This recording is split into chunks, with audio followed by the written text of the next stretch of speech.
সভ্য যে কোপ, প্রপার টাইমিং, সময়ের এক ফোর অসময়ের। যেমন ঈসা আলাইহিস সালামের ব্যাপারে খ্রিস্টানরা কি বলে জানেন? তারা বলে ঈসা আলাইহিস সালাম হচ্ছে আল্লাহর সন্তান। আমাদের বোনদের যখন পিরিয়ড চলে, খ্রিস্টানরা তারা সবকিছু করে, কোনো বাছবিচার রাখে না তখন।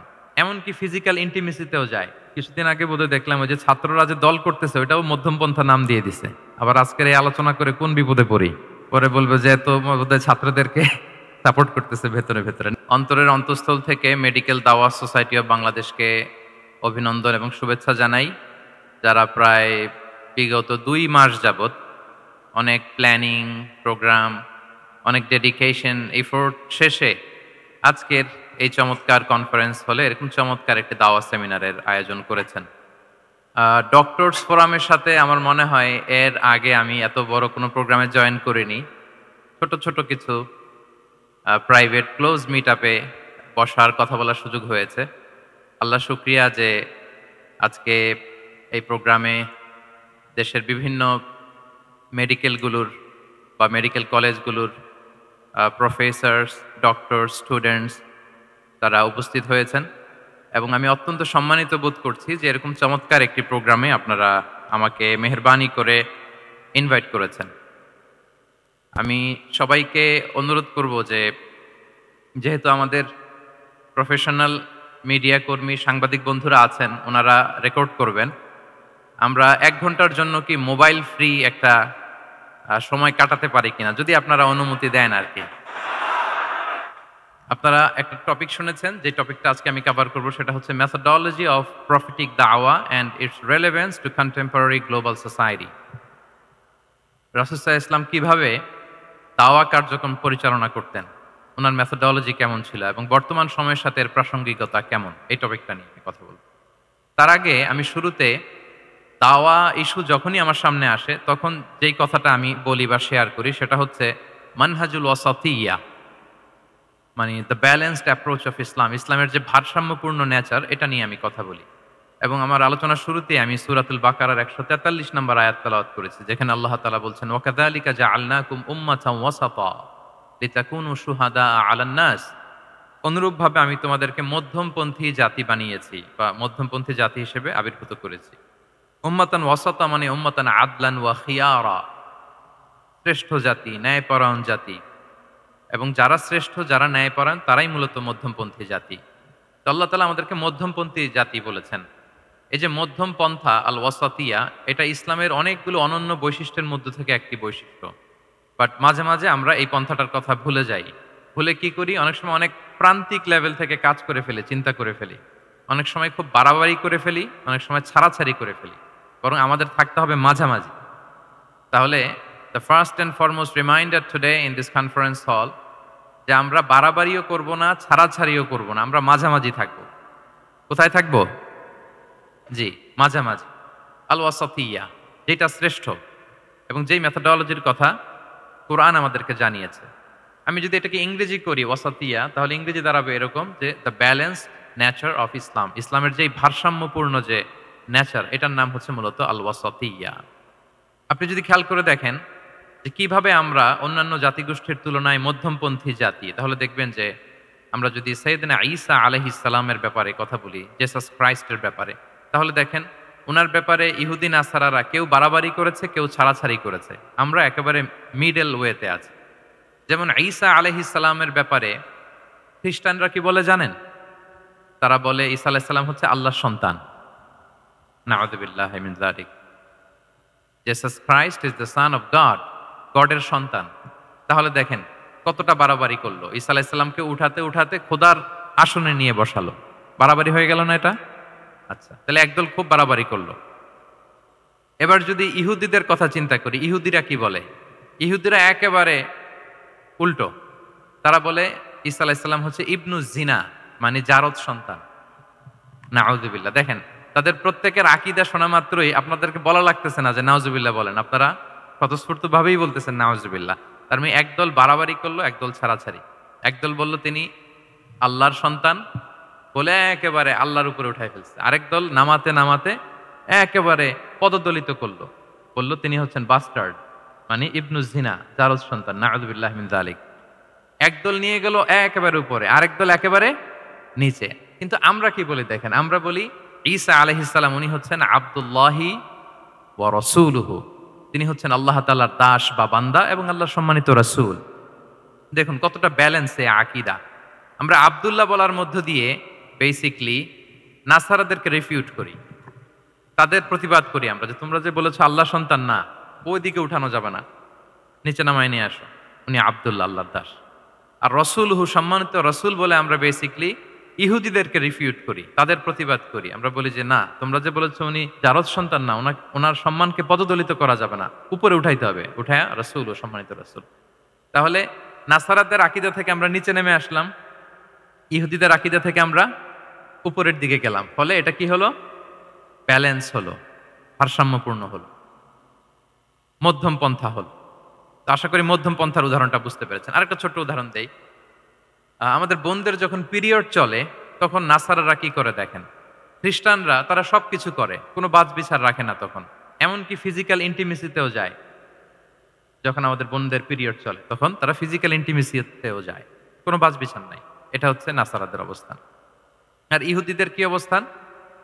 এরা এই 5 দিন 7 দিন আমাদের বোনদের যখন পিরিয়ড চলে তখন তারা তাদের স্ত্রীদেরকে ধরবে না, ছোবে না, স্পর্শ করবে না, একসাথে বসবেও না।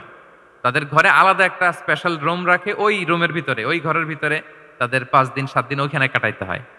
তোমরা আবার সুস্থ হলে তারপরে আসবো। দেখেন একদল খুব বাড়াবাড়ি করলো, আরেক দল ছাড়াছাড়ি করলো। কিন্তু আমাদের ইসলামে আমরা ব্যালেন্স, যে বোনদের যখন পিরিয়ড চলে হাজব্যান্ড ওয়াইফ তখন স্বাভাবিক মেলামেশা, কথাবার্তা, ঘরের টুকিটাকি কাজ সবই করতে পারবে। ইল্লাল জিমা, যেটা আমরা ফিজিক্যাল ইন্টিমেসি বলি, ওইটা ছাড়া আমরা সবই করতে পারবো। তাহলে দেখেন এই দুইটা উদাহরণ আমি সামনে আনলাম এজন্য যে এই যে মানহাজুল ওয়াসাতিয়াতি ওয়াল ইতিদাল, মধ্যম পন্থার কথা আমরা যেটা বলি, যেটাকে দিয়ে আল্লাহ তাআলা আমাদেরকে সম্মানিত করেছেন যে ওয়াকাযালিকা জাআলনাকুম উম্মাতাম ওয়াসাতা, তোমাদেরকে আমি মধ্যমপন্থী জাতি বানিয়েছি। তোমাদের মধ্যে বাড়াবাড়িও থাকবে না, ছাড়াছাড়িও থাকবে না, বরং আমরা হব মধ্যমপন্থী। আমরা কি হব? কি হব? কিছুদিন আগে বোধহয় দেখলাম ওই যে ছাত্ররা যে দল করতেছে ওইটাও মধ্যমপন্থা নাম দিয়ে দিছে। আবার আজকের এই আলোচনা করে কোন বিপদে পড়ি, পরে বলবে যে তো বোধহয় ছাত্রদেরকে সাপোর্ট করতেছে ভেতরে ভেতরে। না, ওই ছাত্রদের মধ্যম পন্থার কথা বলতেছি না, ইসলাম যে মানহাজুল ওয়াসাতিয়ার কথা বলেছে সেটার কথা বললাম। তো প্রিয় ভাইয়েরা, প্রথম কথা হচ্ছে আপনি যখন দাওয়া বলবেন তখন আমাকে মধ্যম পন্থা বলতেই হবে। আমরা যখন ইসলাম শিখবো, শিখাবো, ইসলাম বুঝবো, বুঝাবো, এই সব ক্ষেত্রে আমাদেরকে মধ্যম পন্থা অবলম্বন করতে হবে। আমাদের খেয়াল রাখতে হবে আমরা যেন এক্সট্রিম লাইনে না যাই, আবার খুব এক্সট্রা লিবারেল যেন না হয়ে যায়। আমরা যেন মধ্যমপন্থী একটা অবস্থানে থাকি। এবং দাওয়া দেওয়ার ক্ষেত্রে এটাই বলা হয়েছে, আল্লাহ তাআলা বলছেন উদউ ইলা সাবিলি রাব্বিকা বিল হিকমাতি ওয়াল মাউইদাতিল হাসানাতি ওয়াজাদিলহুম বিল্লাতি হিয়া আহসান। নবী, আপনি লোকদেরকে আল্লাহর পথে ডাকুন বিল হিকমা, প্রজ্ঞার সাথে, সুন্দর সুন্দর উপদেশ সহকারে, এবং কখনো তর্ক বিতর্কে জড়ানো লাগলে সেটা উত্তমভাবে আপনাকে জড়াতে হবে। তার মানে এই যে ইসলাম বোঝার ক্ষেত্রে, প্রচারের ক্ষেত্রে এই মধ্যম পন্থার নীতি, যেটা প্রজ্ঞা বা সুন্দর উপদেশমালা দিয়ে দাওয়াত দেওয়া, এটাও মূলত মধ্যম পন্থারই বহিঃপ্রকাশ। আমরা যখন কোনো দাওয়া কাজ করব অলওয়েজ মাথায় রাখতে হবে যে আমি বাড়াবাড়ি যেন না করি, আমি আবার ছাড়াছাড়িও যেন না করি, আমি যেন মাঝামাঝি থাকি। তো এই যে দাওয়া আমরা দিচ্ছি, দাওয়াটা কি? বেসিক্যালি এটা হচ্ছে একটা কমিউনিকেশন, রাইট? এই যে আমি কথা বলতেছি, আপনারা শুনতেছেন, ইমাম সাহেব খুতবা দিচ্ছেন, আমরা সেটা শুনি, স্ট্রিট দাওয়া হয়, বিভিন্ন রকম দাওয়া এখন হচ্ছে।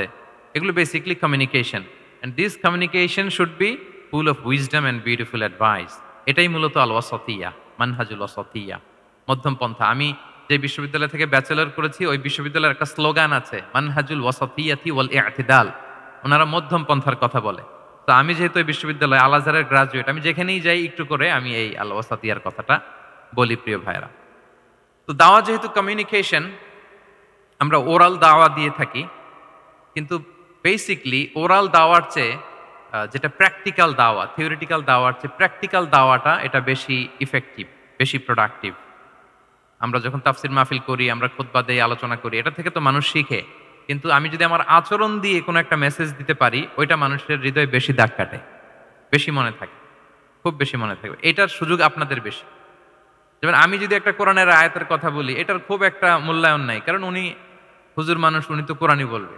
কিন্তু একজন ডক্টর যখন কোরআনের আয়াত বলে তখন বলে, দেখছো মাশাআল্লাহ, একজন ডক্টর, সে চিকিৎসা বিজ্ঞানে এত বড় এক্সপার্টিজের পর আবার কোরআনও জানে, ওই কথা কিন্তু আমিও বলছি, আমার দাম নাই। কিন্তু আপনাদেরকে কত সম্মানের চোখে দেখা হচ্ছে। আবার দেখেন, ৫ ওয়াক্ত সালাত আদায় করা জামাতের সাথে, ফরজ সালাতগুলো, এটা তো মানে করতেই হবে, কম্পালসারি।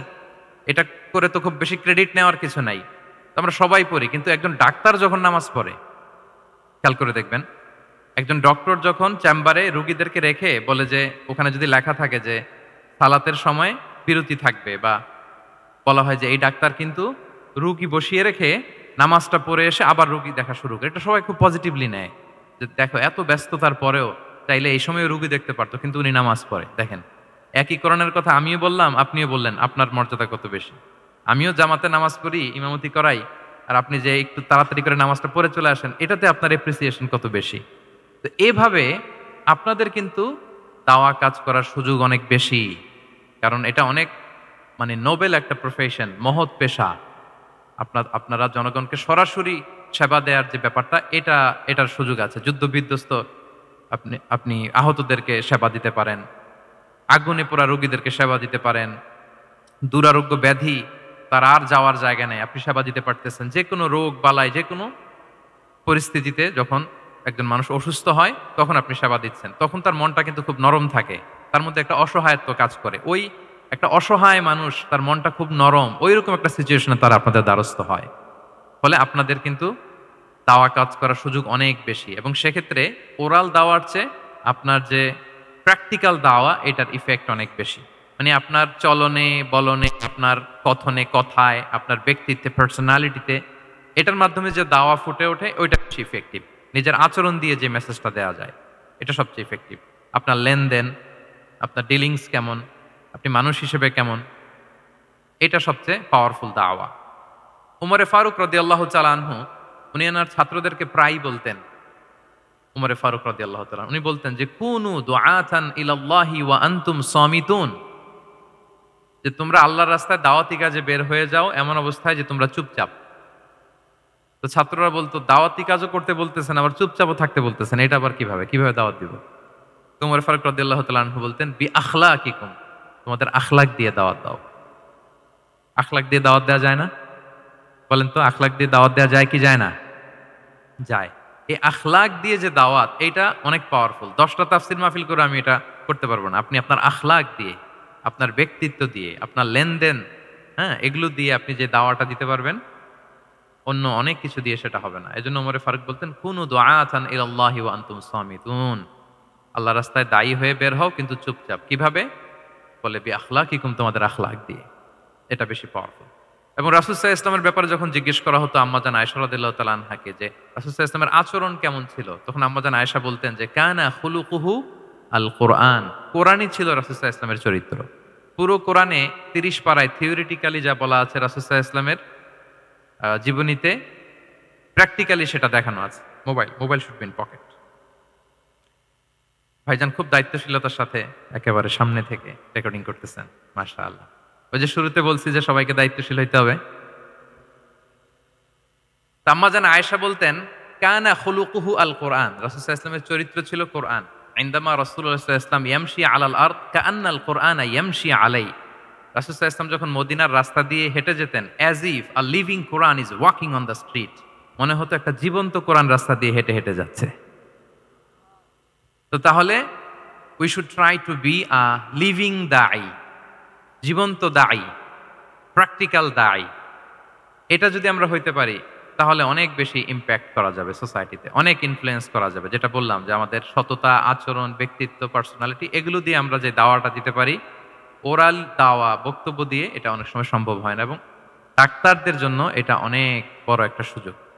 তাহলে ইন্ট্রোডাক্টরি ডিসকাশনে আমি দুটা বিষয়ে কথা বললাম। এক হচ্ছে আমাদেরকে মধ্যমপন্থী হইতে হবে, মানহাজুল ওয়াসাতিয়া ওয়াল ইআতিদাল, 1 নাম্বার। 2 নাম্বার হচ্ছে লিভিং দাঈ হওয়ার চেষ্টা করতে হবে, এটা বেশি প্রোডাক্টিভ এন্ড ইফেক্টিভ। এই দুইটা পয়েন্ট আমরা বুঝতে পেরেছি তো না? বুঝতে পেরেছেন সবাই? মাশাআল্লাহ। এবার চলুন যে রাসূল সাল্লাল্লাহু আলাইহি ওয়াসাল্লামের যে প্রফেটিক দাওয়া মেথোডোলজি, কিভাবে উনি দাওয়া কাজের আঞ্জাম দিতেন, সেখান থেকে আমাদের নেয়ার আধুনিক সময়ের এর প্রাসঙ্গিকতা কি আছে, আমি 10টা পয়েন্টে আজকের এই সেমিনারে কিছু কথা উপস্থাপনের চেষ্টা করব। ওমা তাওফীকি ইল্লা বিল্লাহ। 1 নাম্বার কথা হচ্ছে আমরা যে দাওয়া দিব, এই দাওয়া language should be very soft and mild and very touchy. দাওয়া ল্যাঙ্গুয়েজ হইতে হবে ভেরি সফট, অলওয়েজ সফট, সব সময়। ইফ ইউ টক অ্যাবাউট দাওয়া, this language should be very soft and mild and touchy. দাওয়ার কথা বললে হয়তো আপনি পলিটিক্স করেন, ওইটা আলাদা কথা। আপনি জেহাদের ময়দানে, ওইটা আলাদা কথা। আমি জেহাদ পলিটিক্স নিয়ে কথা বলতেছি না, আই এম টকিং অ্যাবাউট দাওয়া। যদি আপনি দাওয়া সেমিনারের কথা বলেন, যদি মেডিকেল দাওয়া সোসাইটি নাম দেন, দাওয়া বললে আমাকে বলতে হবে দাওয়ার language should be very soft and mild. আমরা এটা অনেক সময় ভুল করে ফেলি, এটা করা যাবে না। কারণ আপনি হৃদয় থেকে যদি কোনো কথা বলেন, এটা শ্রোতার হৃদয়ে যে টাচ করে। আল্লাহর হাবিব সাল্লাল্লাহু আলাইহি ওয়াসাল্লামের কথাগুলো নিয়ে এত আলোচনা, বিশ্লেষণ, কথাগুলো এত অ্যাপিলিং কেন, এত আবেদনময় কেন? এর কারণ হচ্ছে রাসূল সাল্লাল্লাহু আলাইহি ওয়াসাল্লাম যা বলেছেন তিনি হৃদয় থেকে বলেছেন। হৃদয় থেকে কথা বেরোলে এটা শ্রোতার হৃদয়ে যে টাচ করে। একটা ছোট্ট আয়াত আমি তেলাওয়াত করি, সূরা তাহার। আল্লাহ তাআলা বলছেন, ফাকুলা লাহু কাওলান লাইয়িনা লাআল্লাহু ইয়াতাযাক্কারু আও ইয়াখশা। আল্লাহ তাআলা মূসা আলাইহিস সালাম এবং হারুন আলাইহিস সালাম ওনাদের দুইজনকে বলছেন যে তোমরা দুই ভাই মিলে যাও, ফেরাউনের কাছে যে দাওয়াত দাও এবং কোমল ভাষায় দাওয়াত দাও। কি ভাষায়? সবাই বলুন। কোমল ভাষায় দাওয়াত দাও। কাওলান লাইয়িনা, use very soft and mild language, very touchy language. Soft এবং কোমল ভাষায় দাওয়াত দাও কাকে? পৃথিবীর সবচেয়ে বড় সন্ত্রাস, তাই না? হ্যাঁ, দুর্ধর্ষ সন্ত্রাস, খোদাদ্রোহী, তারপর সীমালঙ্ঘনকারী। আপনি যত নেগেটিভ যা বলবেন সব যাবে ওর সাথে। ফিরআউন, লাআল্লাহু ইয়াতাযাক্কারু আও ইয়াখশা, হয়তো সে উপদেশ গ্রহণ করবে অথবা তার হৃদয়ে ভয়ের উদ্রেক হতে পারে। হয়তো তোমরা soft and mild language use করবা, মূসা এবং হারুন, কোমল ভাষায় যে তোমরা দাওয়াত দিবা। আচ্ছা, কার ব্যাপারে আল্লাহ বললেন, কাকে দাওয়াত দিতে বললেন? সবাই বলেন তো নামটা। ফেরাউন। আচ্ছা, ফেরাউনের ক্ষেত্রে আল্লাহ তাআলা বললেন যে soft and mild language use করো, নরম ভাষা। আমাকে উত্তর দেন, আমাদের কারেন্ট সময় আমরা যাদেরকে জালিম বলি, যাদেরকে খারাপ বলি, ফাসিক বলি, পাপাচারী, ধরেন যে আমার মতে বা আপনাদের মতে যে সবচেয়ে খারাপ, পাপাচারী, জালিম, ওই জালিমটা কি ফেরাউনের চেয়ে বড় জালিম? আমাদের চোখে যে জাহান্নামী, যে নিকৃষ্ট, খারাপ, পাপী আমি মনে করি, যদিও এরকম মনে করার সুযোগ আমাদের নাই। কে জান্নাতি কে জাহান্নামী এটা ডিসাইড করবে কে? আল্লাহ তাআলা। কিন্তু আমাদের চোখে যে পাপী, যে ভুল করেছে, যে জালিম, ওই জালিমগুলো, খারাপ লোকগুলো কি ফেরাউনের চেয়ে বেশি খারাপ ছিল? ছিল?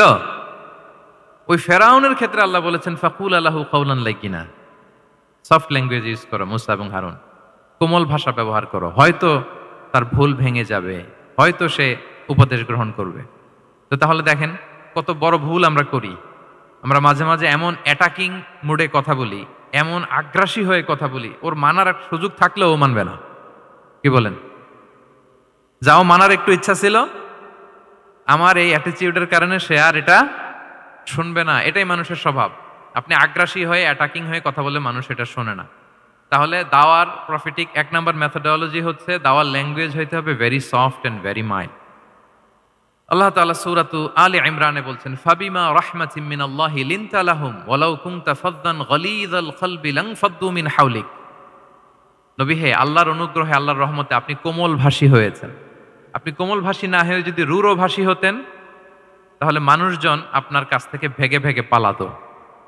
কিন্তু আমরা দেখতাম যে সাহাবারা রাসূল সাল্লাল্লাহু আলাইহি ওয়াসাল্লামের কাছে শুধু জড়ো হইতে চেত, দেখা করতে চেত, রাসূলকে ঘিরে রাখতো, এত পছন্দ করতো রাসূল সাল্লাল্লাহু আলাইহি ওয়াসাল্লামের কোমল আচরণের কারণে। ইভেন ফ্যামিলিতে কোনো সমস্যা হলে অনেক সাহাবারা বলতেন ফ্যামিলির সাথে সমস্যা হলেও তারা রাসূলের কাছে চলে আসতো। এমনকি কারো পেটে ক্ষুধা লাগলেও তারা রাসূলের দরবারে চলে আসতো। তারা বলতো রাসূল সাল্লাল্লাহু আলাইহি ওয়াসাল্লামের চেহারার দিকে তাকালেই আমাদের ক্ষুধা মিটে যেত। কি কোমল ভাষী ছিলেন, কত সুন্দর সফট ল্যাঙ্গুয়েজ রাসূল সাল্লাল্লাহু আলাইহি ওয়াসাল্লাম ইউজ করেছেন। হ্যাঁ, রাসূল সাল্লাল্লাহু আলাইহি ওয়াসাল্লাম কখনো যে কঠোর ভাষায় কথা বলতেন না তা না, মাঝে মাঝে বলতেন, কিন্তু বেশিরভাগ ওনার দাওয়া ছিল সফট অ্যান্ড মাইল্ড। মাঝে মাঝে প্রেক্ষাপটের আলোকে রাসূল সাল্লাল্লাহু আলাইহি ওয়াসাল্লাম অনেক সময় তেজস্বী, জ্বালাময়ী ভাষণ দিতেন। মনে হতো কান্নাহু তিনি কি করছেন, ব্যাটালিয়নকে কমান্ড করছেন। এটা মাঝে মাঝে চেহারা লাল হয়ে যেত, গড়গড় করতেন যুদ্ধের আগে। কিন্তু রেগুলার বেসিসে রাসূল সাল্লাল্লাহু আলাইহি ওয়াসাল্লাম খুব কোমল ভাষায় কথা বলতেন। তাহলে এক নম্বরে যেটা জানলাম, যদি আপনি দাওয়া মেন্টালিটি, দাওয়া মোডে থাকতে চান, আপনার ভাষা হতে হবে শক্ত না নরম? সফট হইতে হবে, কোমল। কারোর প্রতি আগ্রাসী হয়ে যেন আমরা কথা না বলি, অ্যাটাকিং মুডে যেন না বলি, বললেও শুনবে না। এটাই মানুষের নেচার, সফট ল্যাঙ্গুয়েজে বলতে হয়। ফেরাউনকে যদি বলা হয় ওর সাথে ভালোভাবে বলো, তো আমাদের আশেপাশে যারা আছে এরা তো মানে আরো এদেরকে সম্মান দিয়ে নরম করে বলা উচিত, কি বলেন? জি, 1 নম্বর গেল। 2 নম্বর হচ্ছে দাওয়াকে ফলপ্রসূ করতে হলে রাসূল সাল্লাল্লাহু আলাইহি ওয়াসাল্লাম যেটা করতেন, শ্রোতাদের অনেক সময় মনোযোগ আকর্ষণের জন্য উনি অনেক ধরনের টুলস, অনেক ধরনের জিনিস তিনি ব্যবহার করতেন। যেমন একটা পদ্ধতি রাসূল সাল্লাল্লাহু আলাইহি ওয়াসাল্লামের ছিল। রাসূল সাল্লাল্লাহু আলাইহি ওয়াসাল্লাম মানুষের আকর্ষণ বৃদ্ধির জন্য মাঝে মাঝে প্রশ্ন ছুড়ে দিতেন অডিয়েন্সকে। Drawing attention of the listener by throwing questions. Question throw করার মাধ্যমে অ্যাটেনশন থ্রো করতেন। হাদিসে এরকম অনেক উদাহরণ পাওয়া যায়। একটা ছোট্ট হাদিস শেয়ার করি, সহিহ মুসলিমে এসেছে। রাসূল সাল্লাল্লাহু আলাইহি ওয়াসাল্লাম একবার সাহাবাদেরকে বললেন, ইন্না মিনাশ শাজারি শাজারাতান লা ইয়াসকুতু ওয়ারাকুহা মাসালুহা মাসালুল মুসলিম। রাসূল সাল্লাল্লাহু আলাইহি ওয়াসাল্লাম জিজ্ঞেস করলেন, তোমরা কি কেউ বলতে পারবা বৃক্ষরাজির মধ্যে একটা বৃক্ষ আছে, মানে গাছের মধ্যে একটা গাছ আছে যেই গাছের কখনো পাতা ঝরে না, ওই গাছের পাতা কখনো ঝরে না। এর দৃষ্টান্ত হচ্ছে মুসলিমের দৃষ্টান্তের মতো। বলতো ফাহাদ্দিসুনি মা হিয়া, বলতো ওই গাছটা কি, কে বলতে পারো? আপনারা তো সব একেবারে পেরে গেছেন। তো সাহাবারা ওই দিন কেউ বলতে পারেন নাই, কারণ কি জানেন? একে তো আমরা জানি হাদিস স্টাডি করার কারণে, হাদিস স্টাডি না করলে তো আমরা বলতে পারতাম না, আমাদের দেশে তো খেজুর গাছ অত হয়ও না। তো ওনারা কেউ বলতে পারে না, এর কারণ হচ্ছে তারা ভাবছিল প্রশ্ন যেহেতু করছে এটা যেন তেন প্রশ্ন, এটা কঠিন কোনো গাছের একটা নাম বলতে হবে।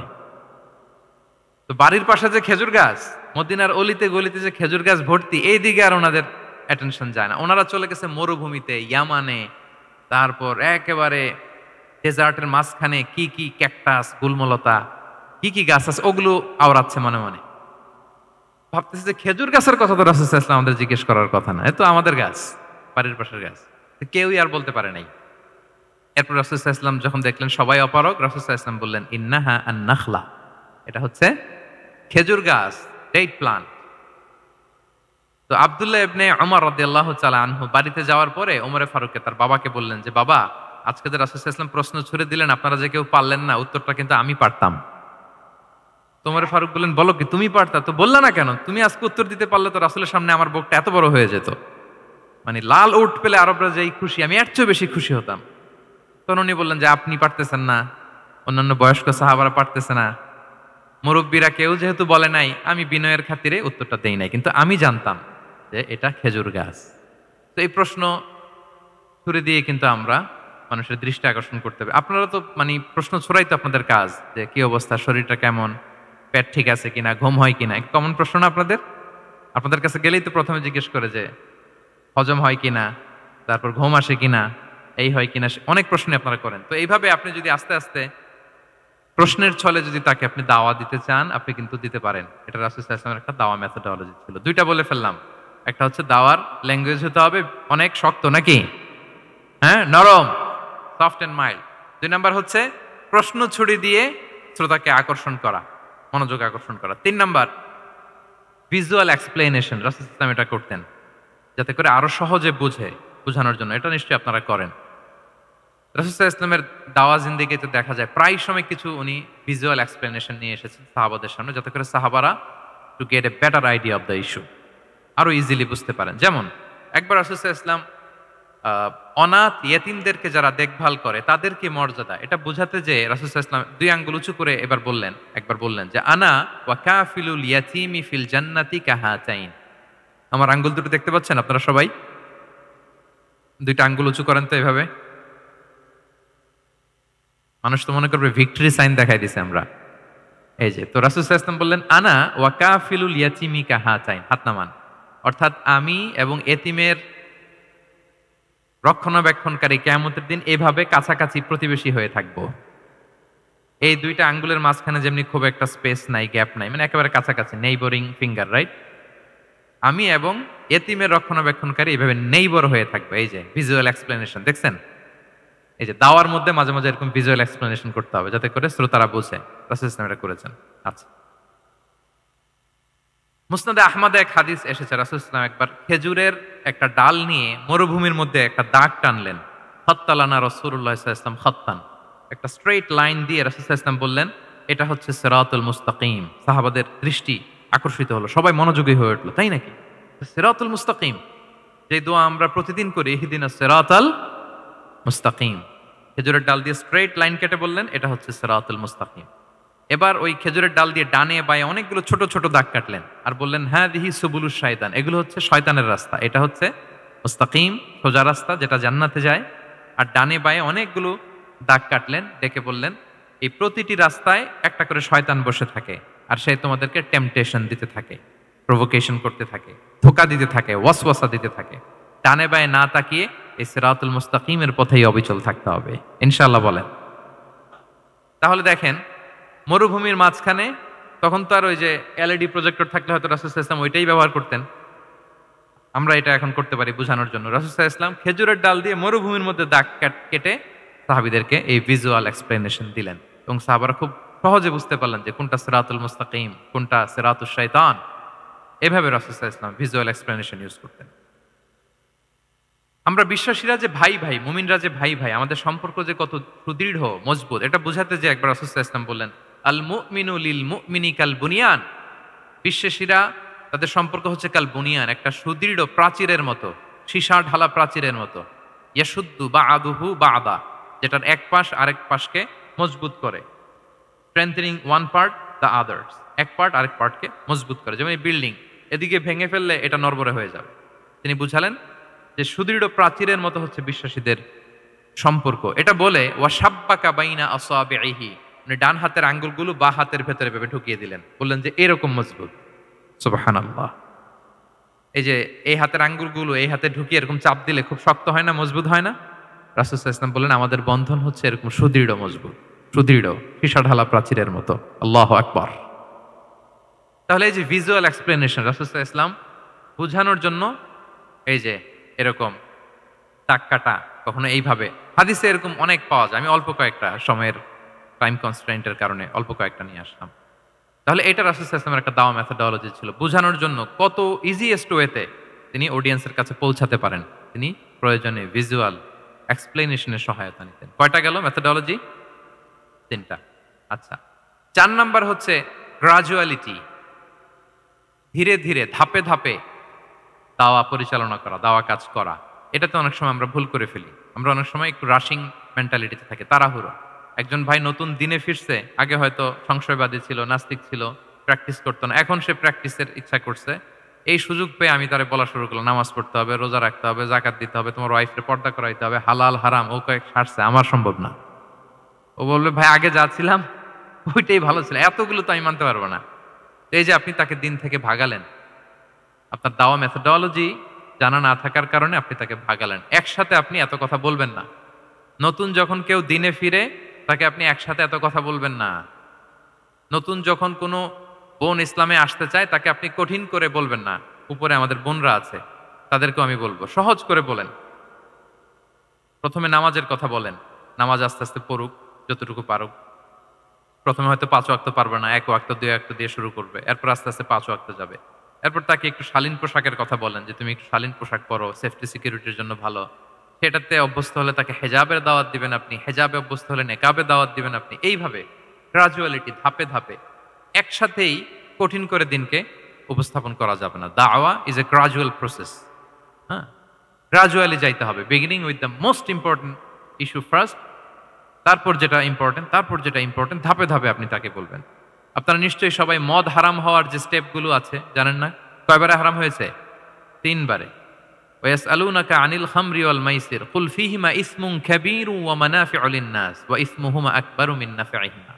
প্রথমে বললেন মদে কিছু উপকার আছে কিন্তু এটার গুনাহ বেশি, ক্ষতি বেশি, কিন্তু সামান্য উপকার আছে। তো মানুষ সচেতন হয়ে গেল যে না, এটা কিন্তু গুনাহ আছে, ক্ষতি আছে, সাবধান হইতে হবে। মদ খাওয়া কমায় দিল।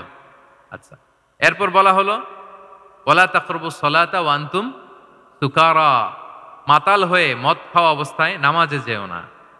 কারণ কোন এক সাহাবী নামাজে এমন ভাবে তেলাওয়াত করলেন অর্থ চেঞ্জ হয়ে গেল। ফলে দিনে 5 বার মদ খাওয়া যাবে না। এই আয়াত দিয়ে তো তাই বোঝা যায়, তাই না? 5 বারের জন্য যখন সাবধান হয়ে গেল, আরো তারা অভ্যস্ত হয়ে গেল। এরপরে নাজিল হলো ইন্নামাল খামরু ওয়াল মাইসিরু ওয়াল আনসাবু ওয়াল আজলামু রিজসুম মিন আমালিশ শাইতানি ফাজতানিবু। মদ, জুয়া, ভাগ্যলিপি এগুলো শয়তানের কাজ, এগুলো থেকে বেঁচে থাকে। সবাই মদিনার ঘরের ভেতরে মদের বোতল যেগুলো ছিল ভেঙে সব রাস্তায় মদ দিয়ে মদিনার অলিগলি সয়লাভ। সুবহানাল্লাহ, কারো কষ্ট হয়নি। কারণ ধাপে ধাপে মদকে হারাম করা হয়েছে। কেউ যদি চেইন স্মোকার থাকে, আপনি যদি বলেন যে স্মোকিং হারাম, কালকে থেকে একটাও খেতে পারবে না, ও পারবে? ও তো মারা যাবে। ও সব বাদ দিতে পারবে, স্মোকিং বাদ দিতে পারবে না। তো কি করবেন? তাকে আপনি অল্প অল্প করে, যে একটু একটু করে ছাড়ো। এই যে রমজান আসতেছে, সারাদিন তো করতেই পারবা না, রাতে দুই তিনটা করে খাইও, বেশি খাইও না। না মানে ছাড়ানোর জন্য বলতেছে আর কি। যে 10টা খায়, তারা যদি আপনি 2টা খাইতে বলেন, এটা তো আপনি দাওয়াই দিলেন নাকি, কমাইতে বললেন তো। সিগারেটের প্রতি তার উৎসাহিত করতেছি না আমরা। চেইন স্মোকার ও 10টা ছাড়া হয় না প্রতিদিন। তো এই রমজানে আপনি তারা বললেন যে সারাদিন তো তুমি না খেয়ে থাকবা, রাতে 1টা 2টা বা 3টা গেল। প্রথম দশকে 3টা, এরপরের দশকে 2টা, তারপরের দশকে 1টা। যে 1টা খায় তারপরের দিন তো সে চাইলে ছেড়েও দিতে পারে, কি বলেন? এইভাবে গ্রাজুয়ালি তাকে ছাড়ানোর জন্য অভ্যস্ত করতে হবে। তাহলে এই গ্রাজুয়ালিটিটা দরকার। আমি হাদিস থেকে, সিরাত থেকে একটা উদাহরণ দেই, শুনুন। রাসূল সাল্লাল্লাহু আলাইহি ওয়াসাল্লাম মুআয ইবনে জাবাল রাদিয়াল্লাহু তাআলা আনহুকে ইয়ামানের গভর্নর করে পাঠালেন। তো তখন তাকে বললেন যে, মুআয, ইন্নাকা তাআতি কওমান মিন আহলিল কিতাব। তোমাকে এমন একটা এলাকার গভর্নর করে পাঠাচ্ছি, তারা কিন্তু আহলি কিতাব, মানে people of the books, Jews and Christian community. তারা ইহুদি খ্রিস্টান। তো তাদেরকে যখন দাওয়াত দিবা, ধাপে ধাপে দিবা। কিভাবে দিবা? তিনি বললেন, ফাদউহুম ইলা শাহাদাতি আন লা ইলাহা ইল্লাল্লাহ ওয়া আন্না মুহাম্মাদুর রাসূলুল্লাহ। প্রথমে দাওয়াত দিবা তাওহীদ আর রিসালাতের। আওয়াজ করে বলেন, প্রথমে কিসের? তাওহীদ এবং রিসালাতের। আচ্ছা, ফা ইনহুম আতাউ লিযালিক, তারা যখন এটা মেনে নেয়। আরবিটা খেয়াল করেছেন অর্থটা? ফা ইনহুম আতাউ লিযালিক, তাওহীদ রিসালাত যদি মেনে নেয়, তাহলে তাদেরকে 5 ওয়াক্ত নামাজের দাওয়াত দিও। আচ্ছা, 5 ওয়াক্ত নামাজে যখন তারা অভ্যস্ত হয়ে যায়, ফাইনহুম আতাউ লিযালিক, যখন তারা এটাও মেনে নেয়, তখন তাদেরকে যাকাতের আদেশ করো। সুবহানাল্লাহ, সুবহানাল্লাহ। দেখেন, ধাপে ধাপে, একবারে সবগুলো বিধান একবারে তাদের সাথে শেয়ার করতে বলেননি। প্রথমে তাওহীদের, রিসালাতের, মেনে নিলে সালাতের, মেনে নিলে যাকাতের, ধাপে ধাপে। তাহলে একবারে কেউ নতুন যখন দিনে ফিরেছে, একবারে সবকিছু তার ঘাড়ে চাপিয়ে দিবেন আপনি? কি করবেন? গ্রাজুয়ালি, ধাপে ধাপে আমরা এই দাওয়াটা তাদেরকে দেওয়ার চেষ্টা করব। এটা খুব ইফেক্টিভ হবে, ফলপ্রসূ হবে। কয়টা বললাম আমরা? 4টা। আপনাদের মনোযোগ আছে তো? বোরিং হচ্ছেন না তো? একটু বোরিং বোরিং লাগতেছে আপনাদের? হওয়ার কথা, যেহেতু সেই সকাল থেকে আমি শুনলাম 11টা থেকে প্রোগ্রাম। তো যারা দূর থেকে আসছেন, নিশ্চয়ই ফজরের পরে রওনা দিয়ে। ঢাকার বাইরে থেকে আসছেন কারা কারা, দেখি তো একটু। ইয়া সালাম, আপনারা নিশ্চয়ই ফজর পরে রওনা হয়েছেন গতকাল। মাশাআল্লাহ, মাশাআল্লাহ, আল্লাহ তাআলা কবুল করুক। আসুন আমরা তাকবীর পড়ি, তাহলে আরেকটু এনার্জেটিক হব আমরা। লিল্লাহি তাকবীর, লিল্লাহি তাকবীর, লিল্লাহি তাকবীর। একটু এনার্জেটিক লাগতেছে না এখন? মাশাআল্লাহ। না, ঠিক আছে, ঠিক আছে, এই তো ঠিক আছে। আচ্ছা, 4টা কভার করে ফেলেছি। 5 নাম্বার হচ্ছে, দাওয়ার মধ্যে ইমোশনাল ইন্টেলিজেন্স ইউজ করতে হবে, তাহলে এটা মোর ইফেক্টিভ হবে। মানে আপনি মানুষের আবেগ অনুভূতি নাড়িয়ে দিয়ে যদি দাওয়া দিতে পারেন, এটা তার শুদ্ধাচারের জন্য অনেক কাজে দেবে। ইমোশনাল ইন্টেলিজেন্স মানে তার আবেগ, ইমোশনকে আপনি ট্রিগার আপ করবেন, ওইটাতে আপনি টাচ করবেন, তাহলে দেখবেন যে সে একেবারে কাবু হয়ে গেছে। এটা রাসূল সাল্লাল্লাহু আলাইহি ওয়াসাল্লামের সিরাতে আমরা অনেক সময় দেখেছি যে ইমোশনাল ইন্টেলিজেন্সকে কাজে লাগিয়ে রাসূল সাল্লাল্লাহু আলাইহি ওয়াসাল্লাম তার আবেগ অনুভূতিতে এমনভাবে নাড়া দিয়েছেন, তাকে আল্লাহ তাআলা হেদায়েতের রাস্তায় নিয়ে এসেছে। সুবহানাল্লাহ। একটা ছোট্ট উদাহরণ দেই, মুসনাদে আহমদ ইবনে হাম্বলের হাদিস। কিভাবে ইমোশনাল ইন্টেলিজেন্স রাসূল সাল্লাল্লাহু আলাইহি ওয়াসাল্লাম ইউজ করতেন, আবেগ অনুভূতিকে কিভাবে নাড়া দিতেন রাসূল সাল্লাল্লাহু আলাইহি ওয়াসাল্লাম। এক যুবক এসে সাহাবাদের সামনে রাসূল সাল্লাল্লাহু আলাইহি ওয়াসাল্লামকে বললেন, ইয়া রাসূলুল্লাহ, ইযান লি বিজিনা, হে আল্লাহর রাসূল, আপনি আমাকে জিনার অনুমতি দেন। নাউযুবিল্লাহ। কিসের? জিনার, মানে ব্যভিচারের অনুমতি দেন। ব্যভিচার বা জিনার অনুমতি দেন। আশেপাশের সাহাবারা তো রেগে মেগে আগুন।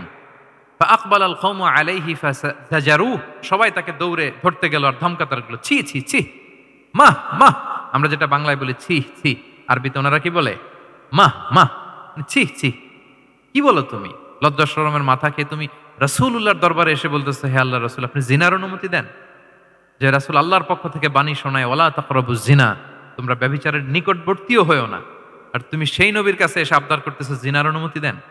তারা যখন তেরে আসলো এই যুবকের দিকে, রাসূল সাল্লাল্লাহু আলাইহি ওয়াসাল্লাম তাদেরকে থামালেন, বললেন যে তোমরা থামো, যুবককে ডেকে আনো আমার কাছে। যুবককে নিয়ে আসা হলো। রাসূল সাল্লাল্লাহু আলাইহি ওয়াসাল্লাম তাকে পরম আদরে কাছে টেনে নিলেন। এবার তাকে জিজ্ঞেস করলেন, তুমি জিনার অনুমতি চাও না? বলে যে ইয়া রাসূলুল্লাহ, জি, জিনার অনুমতি চাই। তখন রাসূল সাল্লাল্লাহু আলাইহি ওয়াসাল্লাম বললেন, তুমি আমাকে উত্তর দাও তো, তুমি বলো তো যে আতুহিব্বুহু লিউম্মিক, তুমি কি পছন্দ করবে যে কোনো পরপুরুষ তোমার মায়ের সাথে এই জিনাটা করুক? তোমার এটা ভাল লাগবে? সে বলে, লা ইয়া রাসূলুল্লাহ, না, কখনো না। আমার মায়ের সাথে কেউ এই পাপাচারে লিপ্ত হবে, এটা কোনো মানুষ মেনে নিবে না। আমি কেন, কেউ মেনে নিবে না। তারপর রাসূল সাল্লাল্লাহু আলাইহি ওয়াসাল্লাম তাকে বললেন, আতুহিব্বুহু লিবনাতিক, তুমি তোমার কলিজার টুকরা সন্তান, কন্যা সন্তানের সাথে, তোমার কন্যার সাথে কেউ এই পাপ কাজটা করুক, এটা তুমি মেনে নিবে? এটা তুমি পছন্দ করো? সে বলল, লা ইয়া রাসূলুল্লাহ, হে আল্লাহর রাসূল, কশ্চিন কালেও না, কখনো মানবো না। আমার মেয়ের সাথে কেউ এই কাজ করবে, আমি কখনো মানবো না। রাসূল সাল্লাল্লাহু আলাইহি ওয়াসাল্লাম আবার তাকে প্রশ্নবাণে জর্জরিত করতে লাগলেন। আবার বললেন, আতুহিব্বুহু লিউখতিক, তুমি কি তোমার প্রিয় বোনের সাথে কেউ এটা করুক, এই পাপাচারে লিপ্ত হোক, জিনা করুক, পছন্দ করবে? তোমার বোনকে কেউ এরকম করবে, অপমান করবে, এটা চাইবে তুমি? বলে, কখনো না, লা ইয়া রাসূলুল্লাহ, কখনো না, কেউই তো পছন্দ করবে না এটা। তখন রাসূল ইসলাম বললেন, তুমি যার সাথে জিনার অনুমতি চাইছো সে তো কারো না কারো মা, কারো না কারো মেয়ে, কারো না কারো বোন। তুমি এভাবে কেন ভাবতে পারো না? সুবহানাল্লাহি বিহামদি। এই কথা বলার পরে তো সে একেবারে ইমোশনালি এমন ড্যামেজ হয়েছে, লজ্জায় কাচুমাচু হয়ে মাথা নিচু করে দাঁড়ায়। তখন রাসূল ইসলাম তার পিঠে একটা আলতো চাপড় মারলেন, পরম মমতায় আলতো চাপড় দিয়ে তার জন্য দোয়া করলেন, আল্লাহুম্মা গফির যামবাহ ওয়া তাহহির কলবাহ ওয়া হাসসিন ফারজাহ। আল্লাহ, তুমি এই যুবকের পাপ মোচন করো। আল্লাহ, তুমি তার অন্তরটাকে পরিশুদ্ধ করো। আল্লাহ, তুমি তার চরিত্রটাকে নিষ্কলুষ করো। এই হাদিসের রাবি উনি বলতেছেন, ফালাম ইয়াকুন বা'দা যালিকাল ফাতা ইয়ালতাফিতু ইলা শাই, ওই দিনের পর থেকে এই যুবক কখনো কোনো পরনারীর দিকে রাস্তায় তাকায় নাই। এই ইমোশনালি যখন তাকে দুর্বল করা হলো, তাকে যখন এইভাবে রাসূল সাল্লাল্লাহু আলাইহি ওয়াসাল্লাম প্রেজেন্টেশন করলেন, হাদিসের বর্ণনাকারী বলেন, এরপরে আমরা কোনোদিন তাকে পরনারীর দিকে তাকাতে দেখি নাই।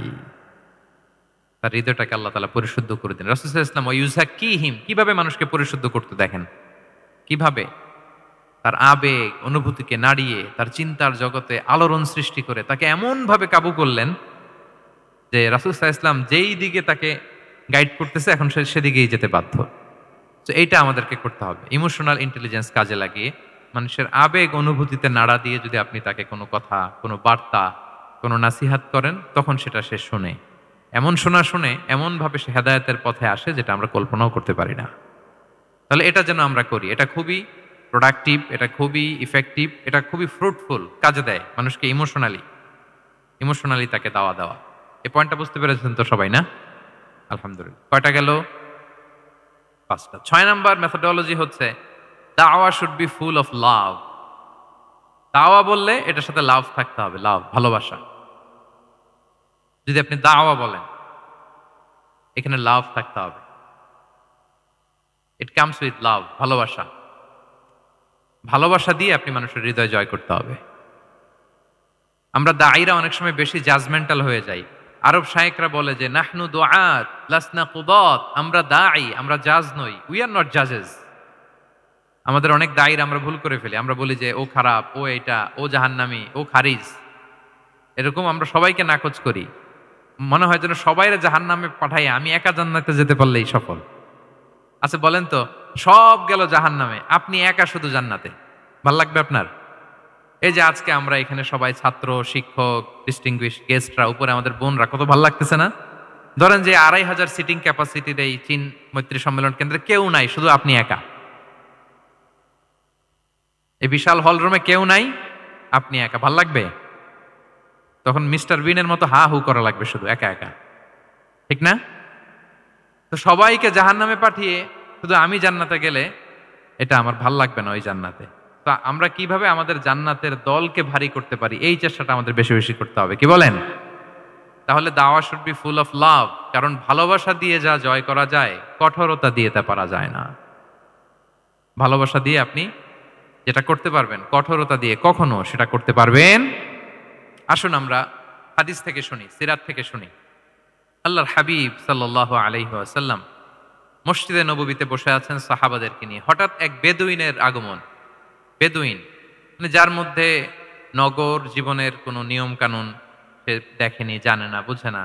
সিভিলাইজেশন বলতে যেটা বুঝি, ভদ্রতা, কার্টিসি, ম্যানার, এটা সে শিখেনি।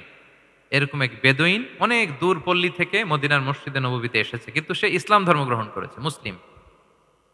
তো মসজিদে ঢুকে সে 2 রাকাত নামাজ পড়তেছে, এসে যে রাসূলকে সালাম দিবে কথা, ওই কার্টিসিটাও নাই। রাসূল সাল্লাল্লাহু আলাইহি ওয়াসাল্লাম বসা ওইদিকে সাহাবাদের নিয়ে, সে তার মতো এসে এক জায়গায় মসজিদের সাথে তার উট বেঁধে সে 2 রাকাত নামাজ পড়ে দোয়া করতেছে আল্লাহর কাছে। কি দোয়া জানেন? দোয়ার মধ্যেও কাটিসি নাই।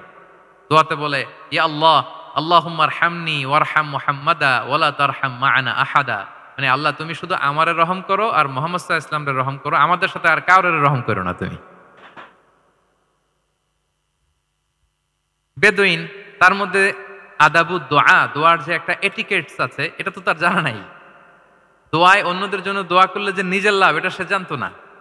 আমি যদি বলি যে আল্লাহ এই ভাইদেরকে তুমি কবুল করো, তখন ফেরেশতারা বলে আল্লাহ যিনি দোয়া করতেছে আগে তাকে তুমি কবুল করো।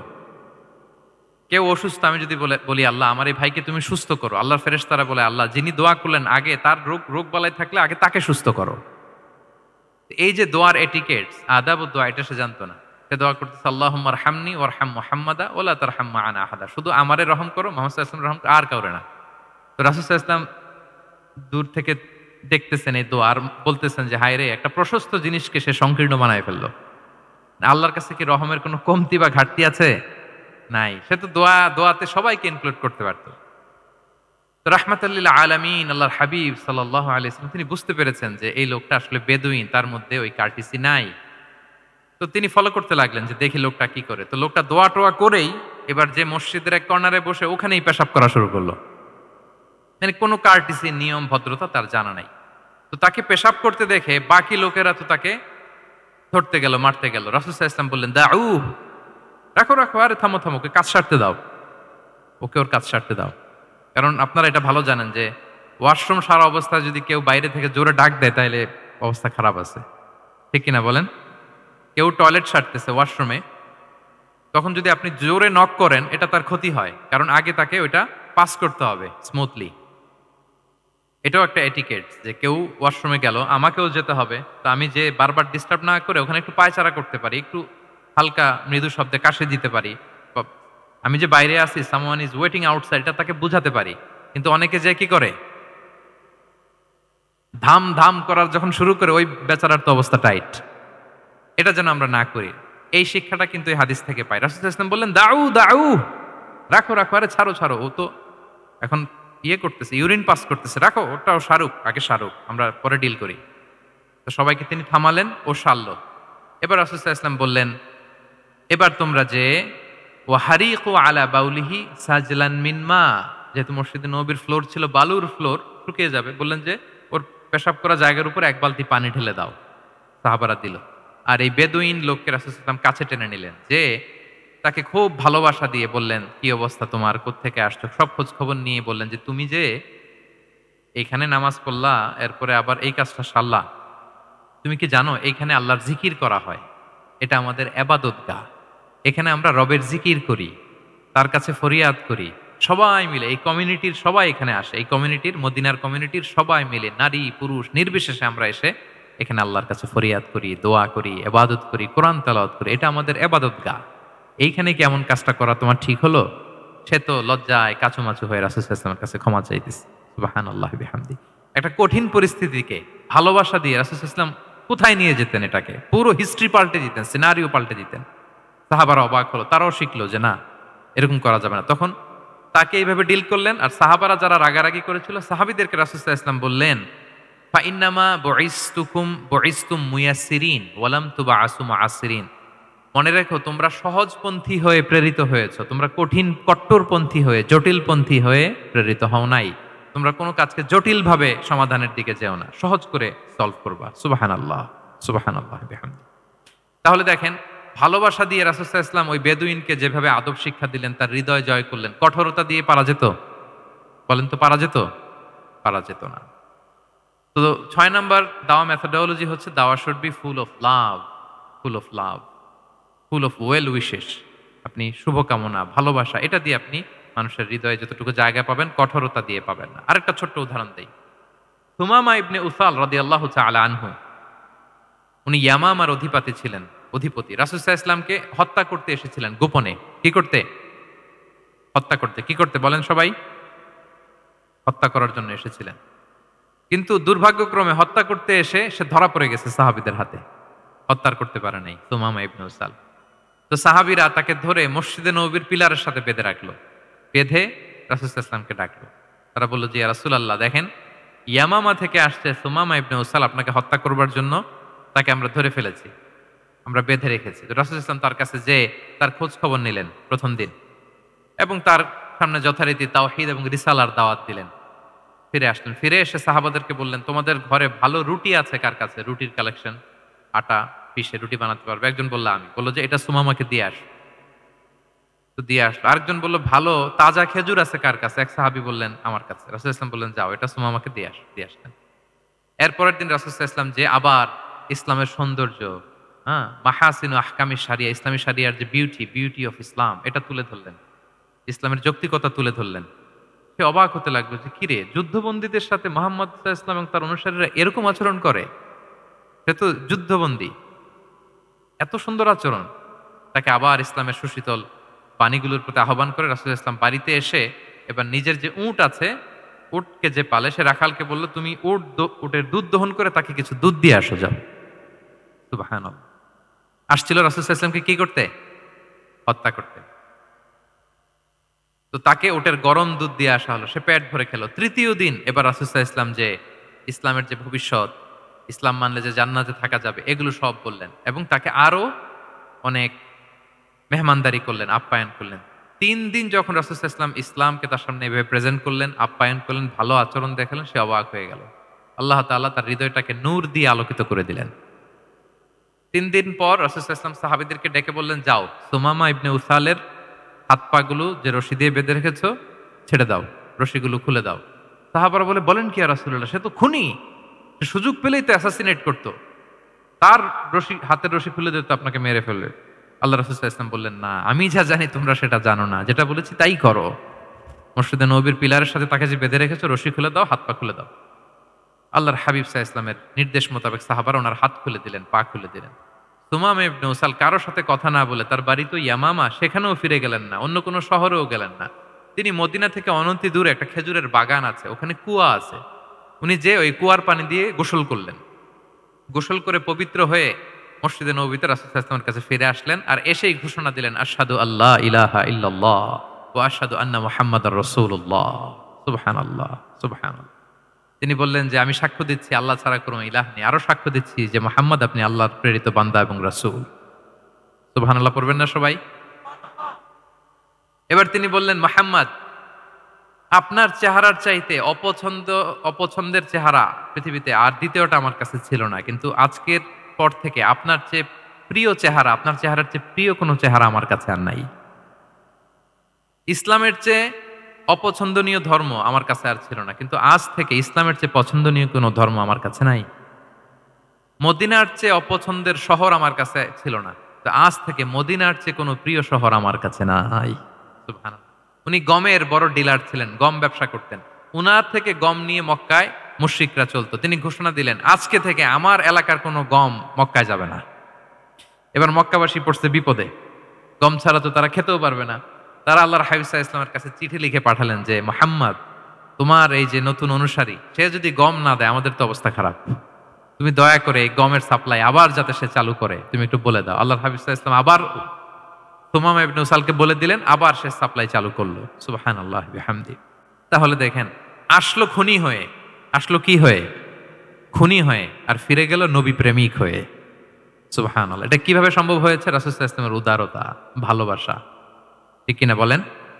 তাহলে আপনি যদি দাওয়ার কথা বলেন আমাকে, দাওয়া should be full of love.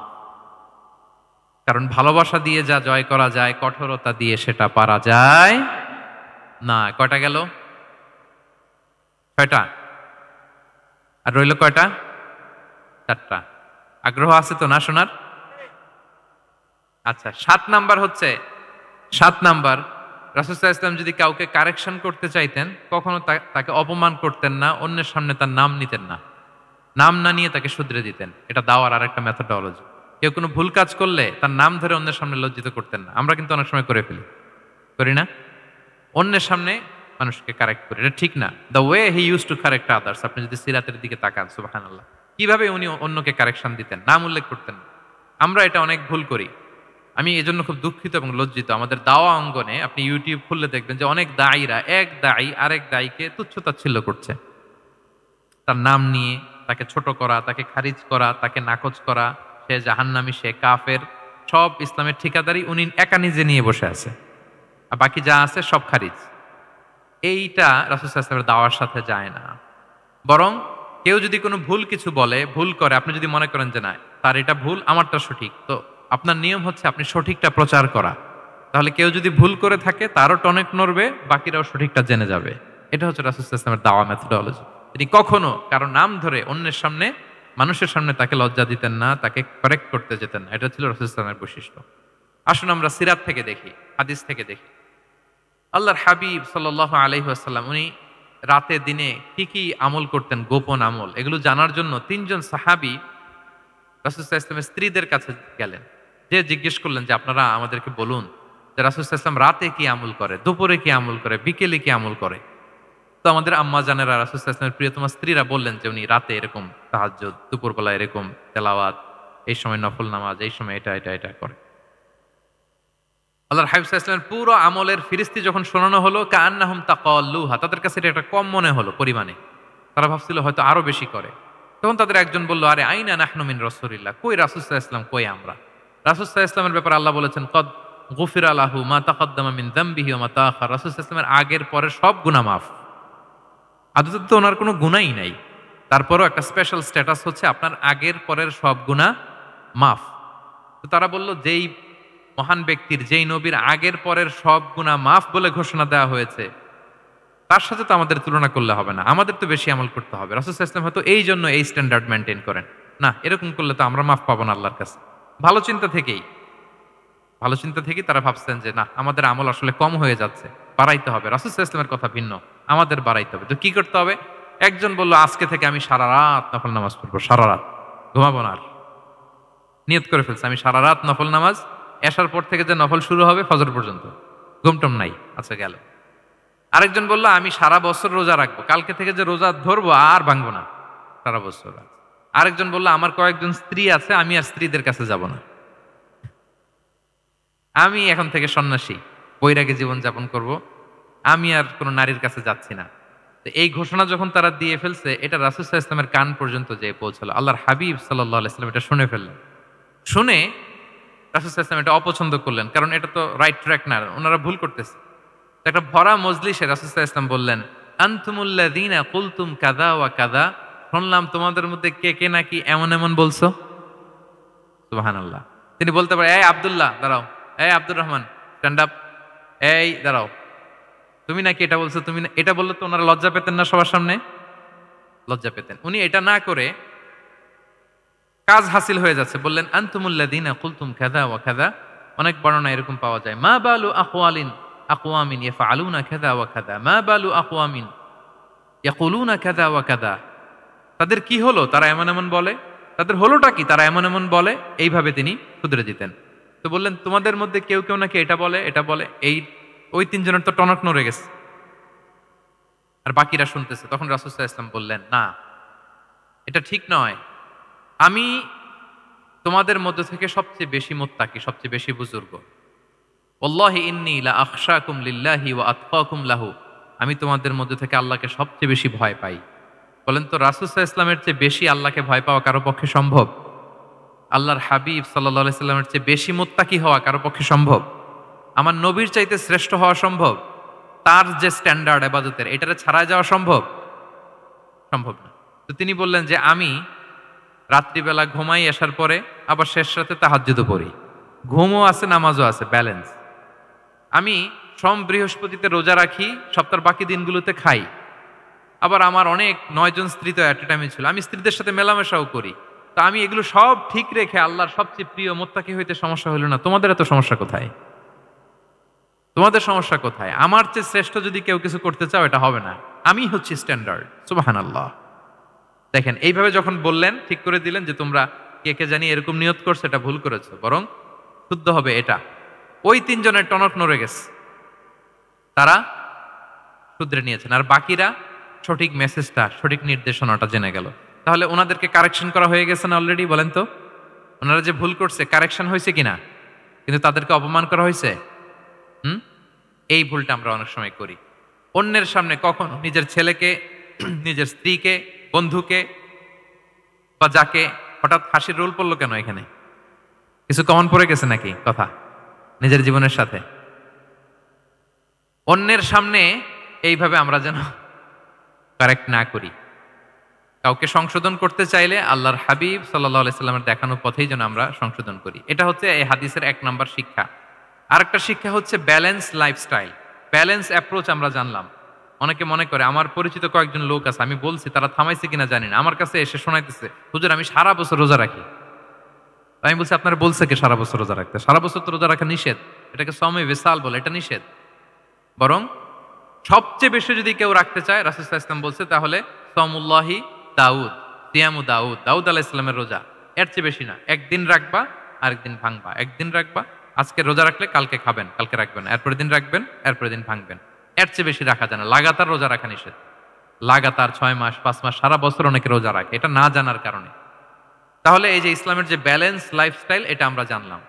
কাউকে কিভাবে শুধরে দিতে হবে, কারেক্ট করতে হবে, কারেকশনের ওয়ে, এটা আমরা জানলাম। আরেকটা হচ্ছে ইসলাম যে the combination of material and spiritual life, এইটার একটা তথ্য আমরা জানলাম যে আপনার এই দুনিয়াও লাগবে, আপনার আখিরাতও লাগবে।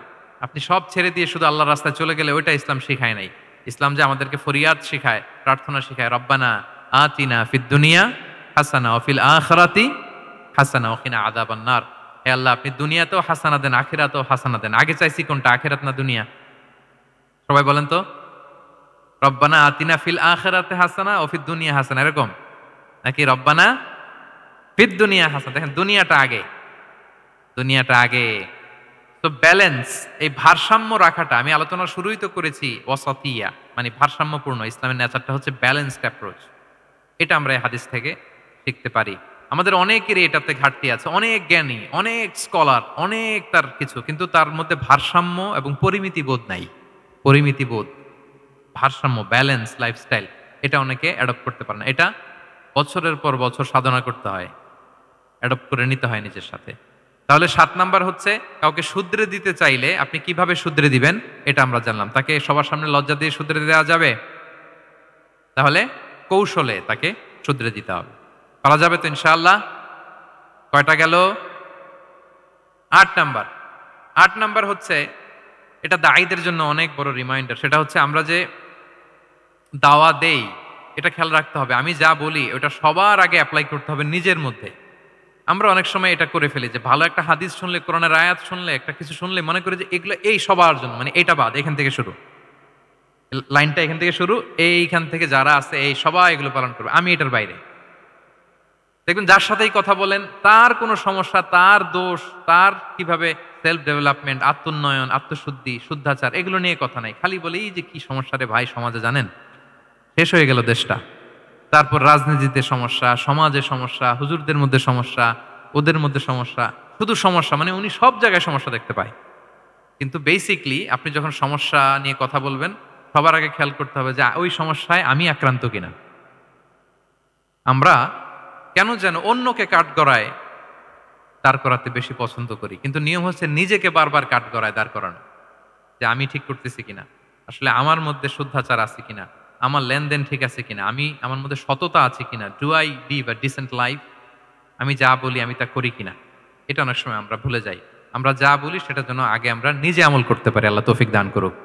আল্লাহ তাআলা বলছেন, ইয়া আইয়ুহাল্লাযীনা আমানু লিমা তাকুলুনা মা লা তাফআলুন, কেন তুমি সেটা বলো যেটা তুমি করো না? কেন সেটা বলো? তো আমরা যদি দাওয়া কাজ করতে চাই, আমি যে দাওয়াটা দিব বা নাসিহাত দিব বা বার্তাটা রাখবো, সবার আগে যেন এটা নিজের দিকে, ওই তীর যেন নিজের দিকে থাকে, যে না এটা আগে তোমার জন্য, আগে তুমি পালন করো, পাশাপাশি এটা সবার জন্য, এটা যেন আমরা করি। আল্লাহর হাবিব সাল্লাল্লাহু আলাইহি ইসলামের জীবনে যদি আমরা দেখি তাহলে দেখবো উনি যা বলতেন ওইটা নিজে আগে বেশি করতেন। আল্লাহু আকবার। উনি ইবাদতের কথা বলতেন, আল্লাহর সামনে নিজেকে সঁপে দেওয়ার কথা বলতেন। আর নিজেকে কিভাবে সঁপে দিতেন দেখেন, তিনি যখন দোয়া করতেন নিজেকে ছোট করতে করতে তিনি আল্লাহরে বলতেন, আল্লাহুম্মা ইন্নী আবদুক ওয়াবনু আবদিক ওয়াবনু আমাতিক নাসিয়াতি বিয়াদিক, হে আল্লাহ আমি আপনার দাস, আল্লাহ আমি দাসের ঘরের দাস, দাসীর ঘরের দাস। মানে আমার পিতা আব্দুল্লাহ আপনার দাস, আমার মা আমিনা আপনার দাসী, তো আমরা সবাই আপনার গোলাম। গোলাম, গোলামের ঘরের গোলাম। এর চেয়ে তুচ্ছ, ছোট, নগণ্য করে কি আর আল্লাহর সামনে নিজেকে পেশ করা যায় বলেন? এরপর তিনি বলতেন, নাসিয়াতি বিয়াদিক, আল্লাহ আমার মাথার চুলের ঝুঁটি আপনার হাতের মুঠোয়। মাথার চুলের ঝুঁটি হাতের মুঠোয় মানে কি? আপনি ডানে টান দিলে আমি ডানে যেতে বাধ্য, আপনি বাঁয়ে টান দিলে মানে আমার আর কিছু নেই, আল্লাহ সব সঁপে দিলাম আপনার কাছে। কিভাবে নিজেকে তিনি সঁপে দিতেন? তাহাজ্জুদের সালাতে যখন রাতে দাঁড়াতেন, আম্মাজান আয়েশা রাদিয়াল্লাহু তাআলা আনহা বলেন, দাঁড়িয়ে থাকতে থাকতে পা দুইটা ফুলে যেত এরকম, হাত্তা তাতাফাত্তারা কদামা। খুব কষ্ট হতো আল্লাহ রাসূল সাল্লাল্লাহু আলাইহি ওয়াসাল্লামের। আম্মাজান আয়েশা বলতেন, ইয়া রাসূলুল্লাহ ক্বাদ গুফিরা লাকা মা তাকাদ্দামা মিন যামবিকা ওয়া মা তাআখার। আল্লাহ তো বলেছেন আপনার সব গুনাহ মাফ। গুনাই তো নাই, তাও ঘোষণা সব গুনাহ মাফ। এত কষ্ট নিজের দেহের উপর নিজে কেন দেন? আল্লাহর হাবিব সাল্লাল্লাহু আলাইহি ওয়াসাল্লাম বলতেন, আফালা উহিব্বু আন আকুনা আবদান শাকুরা। হ্যাঁ আয়েশা, এটা ঠিক আল্লাহ আমাকে মর্যাদা দিয়েছেন, কিন্তু আমি কি শুকরগুজার বান্দা হতে চাইবো না? আল্লাহর নেয়ামতে যে আমি ভেসে বেড়াই, আল্লাহর নেয়ামতে যে আমি বেঁচে আছি, আল্লাহর অনুগ্রহের কারণে যে আমার এত সম্মান, সে আল্লাহর প্রতি আমি কি নিজেকে পেশ করব না? আফালা উহিব্বু আন আকুনা আবদান শাকুরা। আমি কি শুকরগুজার হব না? আমার রোলটা তো আমাকে প্লে করতে হবে, আমাকে তো উজাড় করে আমার রবের সামনে আমাকে উপস্থাপন করতে হবে। দেখেন, শুধু বলতেন না, করে দেখাতেন। রাতের সালাতে যখন কিয়ামুল লাইল করতেন, কাঁদতে কাঁদতে দাড়ি ভিজে যেত, কাঁদতে কাঁদতে হাত্তা বাল্লাল আরদা হাত্তা বাল্লা লিহিয়াতাহু হাত্তা বাল্লা হাজারাহু, কাঁদতে কাঁদতে জুব্বা ভিজে যেত। সিজদায় পড়ে যখন থাকতেন, কাঁদতে কাঁদতে জমিন ভিজিয়ে ফেলতেন আল্লাহর হাবিব সাল্লাল্লাহু আলাইহি ওয়াসাল্লাম। এভাবে নিজেকে আল্লাহ তাআলার সামনে পেশ করতেন। তো আমরা যারা দাওয়া অঙ্গনে কাজ করি, এটা খুব পিচ্ছিল পথ, এটা খুবই পিচ্ছিল। আমাদের খেয়াল রাখতে হবে যে আমি যা বলি এটা আমি করি কিনা। এটা দায়ীদের জন্য চ্যালেঞ্জিং। সে নিজে একটা ডিসেন্ট লাইফ লিড করা, তার নিজের মধ্যে সততা থাকা, নৈতিকতা থাকা, মোরালিটি, এথিক্স, ভ্যালিউজ নিয়ে যে আমরা বলি, ওই ভ্যালিউজের প্র্যাকটিস যেন আমাদের মধ্যে থাকে। আল্লাহ তাআলা আমাদেরকে তৌফিক দান করুক, আমরা পড়ি আমিন। ৯ নম্বরে হচ্ছে কনসিডারেট হওয়া। রাসূল সাল্লাল্লাহু আলাইহি ওয়াসাল্লাম খুবই কনসিডারেট ছিলেন। এটা খুব গুরুত্বপূর্ণ, খেয়াল করে শুনুন। কনসিডারেট মানে খুব উচ্চ বিবেকবোধ সম্পন্ন ব্যক্তিত্ব, খুব বিবেকবোধ সম্পন্ন। আমাদের অনেকের মধ্যে এটা, আমাদের অনেকের সেন্স কাজ করে না। আল্লাহর হাবিব সাল্লাল্লাহু আলাইহি ওয়াসাল্লাম, he was a man of 6 senses. 6টা সেন্স ওনার কাজ করতো। সুবহানাল্লাহ, সুবহানাল্লাহ। কথা বলতেছেন, ওদিকে কি হচ্ছে, ওদিকে সব একসাথে এট এ গ্ল্যান্সে তিনি মেনটেন করতেন। সুবহানাল্লাহ বিহামদিহি। তো এই উচ্চ বিবেকবোধ সম্পন্ন হইতে হবে দায়ীদের। রাসূল সাল্লাল্লাহু আলাইহি ওয়াসাল্লাম একবার নামাজ পড়াচ্ছেন, পিছনে বাচ্চার কান্নার আওয়াজ, নামাজ ছোট করে দিয়েছেন, একেবারে ছোট, শর্ট শর্ট করে সিজদা, রুকু, মানে যতটুকু না হলেই না, অতটুকু করে নামাজ শেষ। জিজ্ঞেস করা হলো কেন? বললেন যে আমি দেখলাম একটা ছোট বাচ্চা কাঁদছে, এই বাচ্চার মায়ের বোধহয় খুব কষ্ট হয়ে যাচ্ছে পেছনে, বাচ্চাটাকে সামলাতে মহিলাদের প্রেয়ার হলে মাটার বোধহয় খুব কষ্ট হচ্ছে, এজন্য আমি নামাজটা একটু শর্ট করে দিয়েছি। সুবহানাল্লাহ। আমরা নামাজে দাঁড়ালে দিন দুনিয়ার হুঁশ নাই, কি হচ্ছে না হচ্ছে না, আপনার সব খেয়াল রাখতে হবে। কি হচ্ছে, you are a leader, you are a দাঈ, আপনাকে এটা খেয়াল রাখতে হবে। রাসূল সাল্লাল্লাহু আলাইহি ওয়াসাল্লাম এরকম উচ্চ বিবেকবোধ সম্পন্ন লোক ছিলেন। মুআয ইবনে জাবালকে এক জায়গার মদিনার পাশেই ইমাম করে পাঠালেন, ইমাম। তো ওই এলাকার মুসল্লিরা ছিলেন শ্রমজীবী। কি জীবী? শ্রমজীবী। ওনারা উট দিয়ে পানি নিয়ে খেজুর গাছে পানি সেচ দিত, তারা খুব কষ্ট করে সারাদিন। তো উনি মাগরিবের নামাজে একদিন নামাজ শুরু করলেন, আল্লাহু আকবার বলে সূরা ফাতিহার পরে উনি সূরা বাকারা শুরু করলেন। কোন সূরা? কোরআনের সবচাইতে ছোট সূরা নাকি? হ্যাঁ, আয়াত কত? সবচাইতে বড় সূরা। তো উনি হয়তো একটা খুব মানে চিল মুডে আছেন, একটা খুব ভালো মুডে আছেন, এবাদতের একটা মুডে আছেন। উনার আবেগ থেকে উনি হয়তো সূরা বাকারা শুরু করে দিয়েছেন, তেলাওয়াত করে করে মজা পাচ্ছেন, করতেছেন। কিন্তু পিছনে মুসল্লিরা হচ্ছে শ্রমজীবী, সারাদিন খেতে খামারে খেজুর বাগানে কাজ করে ওনারা নামাজ পড়তেছেন। একদল তো নামাজ ছেড়ে দিছে, ছেড়ে দিয়ে নিজেরা নামাজ পড়ে আল্লাহর হাবিব সাল্লাল্লাহু আলাইহি ওয়াসাল্লামের কাছে যে বিচার দিলেন যে, ইয়া রাসূলুল্লাহ দেখেন এমন একজনকে ইমাম হিসেবে পাঠালেন, উনি মাগরিবের নামাজ শুরু করছে সূরা বাকারা দিয়ে। আমরা হচ্ছে শ্রমজীবী মানুষ, আমরা কি পারি এত সময় দাঁড়িয়ে থাকতে? রাসূল সাল্লাল্লাহু আলাইহি ওয়াসাল্লাম খুব রেগে গেলেন, খুব। মুআয ইবনে জাবাল রাদিয়াল্লাহু তাআলা আনহুকে ডেকে পাঠালেন। ডেকে কি শব্দ ইউজ করতে জানেন? উনি বললেন, আফাত্তানুন আনতা ইয়া মুআয। ফাত্তান মানে ফিতনাবাজ। হে মুআয, তুমি কি সমাজে ফিতনা ছড়াচ্ছ? তোমাকে পাঠালাম সেখানকার ইউনিটি ধরে রাখতে, ইমাম হয়ে নামাজ পড়াবা, তালিম দিবা। আফাত্তান আনতা ইয়া মুআয, তুমি ফিতনা ছড়াচ্ছ? তুমি কেন সাব্বিহ ইসমা রাব্বিকাল আলা তোমার মুখস্থ নাই? ওয়াশামসি ওয়া দুহাহা মুখস্থ নাই, হাদিসে দুইটা সূরার কথা, যে এই সাইজের সূরাগুলো পারো না তুমি, এগুলো দিয়ে নামাজ পড়াবো যাতে ওদের কষ্ট না হয়। ওরা তো শ্রমজীবী সাহাবী, ওদের দিকে তো তোমার খেয়াল রাখতে হবে, কনসিডারেট হতে হবে। সুবহানাল্লাহি বিহামদি। দেখেন রাসূল সাল্লাল্লাহু আলাইহি ওয়াসাল্লাম ইমামকে এনে শাসন করলেন, বুঝিয়ে বললেন যে না, তোমাকে ছোট ছোট সূরায় নামাজ পড়াতে হবে যাতে করে কষ্ট না হয়। এবং রাসূল সাল্লাল্লাহু আলাইহি ওয়াসাল্লাম কাউকে কোনো দায়িত্ব দিয়ে কাজে পাঠালে ওনার বিখ্যাত একটা বাণী তিনি বলে দিতেন। আমার ভেরিফাইড যে ফেসবুক পেজের কভার ফটোতে দেখবেন এই হাদিসটা দেয়া। সেটা হচ্ছে তিনি কাউকে কোনো দায়িত্ব দিয়ে পাঠালে তিনি বলতেন, বাশশিরু ওয়ালা তুনাফফিরু, ইয়াসসিরু ওয়ালা তুআসসিরু। মানে তোমরা মানুষকে সুসংবাদ দিও, মানুষকে দিন থেকে ভাগিও না, দিনকে সহজ করে উপস্থাপন করো, দিনকে জটিল করে মানুষের সামনে উপস্থাপন করো না। আমরা এটা ভুল করি, এত কঠিন ভাবে উপস্থাপন করি, ভাবে যে কঠিন করে উপস্থাপন করতে পারলেই বোধহয় ওনার ক্রেডিট। এরকম একটা মানসিকতা অনেকের আছে। কোনো মুফতি যদি এমন কোনো ফতুয়া দেয় যেটা সমাজের অধিকাংশ মুসলিম চেষ্টা করেও মানতে পারতেছে না, কঠিন হয়ে যাচ্ছে, তার মানে something is missing in the ফতোয়া, something is missing in the legal opinion, and the মুফতি should revise the issue again and again. তাকে আরো মুফতিদের সাথে রিভাইজ করতে হবে, আরো কিভাবে জীবন ঘনিষ্ঠ করে মাসালাটা দেয়া যায় তাকে এটা ভাবতে হবে। কারণ আল্লাহ দিনের মধ্যে জটিলতা রাখেননি, কাঠিন্যতা রাখেননি। আমরা দিনকে কঠিনভাবে মানুষের কাছে উপস্থাপন করি, মানুষকে ভয় দেখাই, আমরা হতাশ করি, দিন থেকে ভাগাই। রাসূল সাল্লাল্লাহু আলাইহি ওয়াসাল্লাম বলেছেন, খবরদার দিন থেকে ভাগিও না, সহজ করে মানুষের কাছে উপস্থাপন করো, দিনকে জটিল করে মানুষের কাছে উপস্থাপন করবে না।